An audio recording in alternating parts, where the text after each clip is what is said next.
I mean, if even if you look at what's happening with now all the conversation around food additives and the things, I mean, try to go to the grocery store. So try going to the grocery store right now and buy a healthy yogurt or buy free range chicken eggs because they're sold out.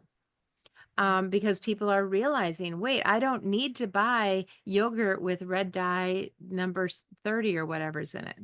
And people are actually waking up to this because these things have been known carcinogens for a very long time, seed oils and all the discussion.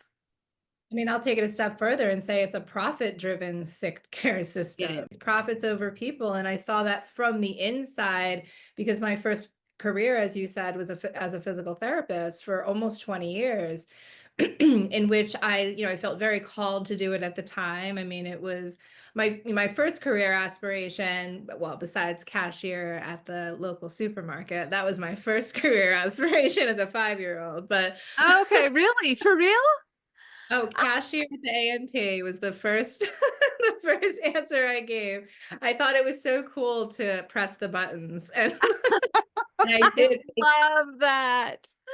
I did live out that dream at a bakery when I was I started working when I was 11 years old because I did not come from a financially privileged family. And, in order to earn extra money and take myself shopping and to the movies with my friends, I started with a paper route, and then I worked at the church rectory, and then I worked at the bakery, and I got to use my cash register.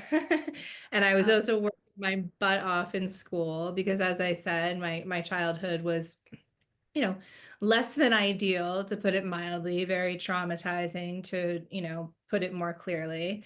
mm, And, I was experiencing trauma on a daily basis, from, honestly, from each of my family members in their own ways. My brother was my daily bully. He really tortured me from the age of, from me being 5 to when he left to the military when he was 21, when I was 18. My wow. mother, You're not the my first guest, by the way, that has that story with a sibling, with especially an older brother, which is really sad. Yeah, and I will say, in my brother's defense, it didn't come out of nowhere. He himself was being bullied on a daily basis by our father and by the kids at school. So by the time he was 8 and I was 5, it was really him taking out his anger on, someone who didn't deserve it.